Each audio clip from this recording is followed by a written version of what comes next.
এখন আপনাদের সম্মুখে নাচ পেশ করছি মিরাজ মণ্ডল।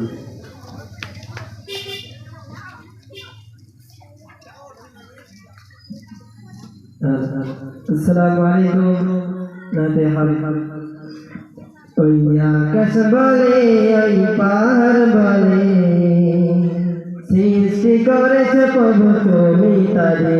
ওই নদী বলে ওই সাগর বলে সৃষ্টি করেছে প্রভু তুমি তারে।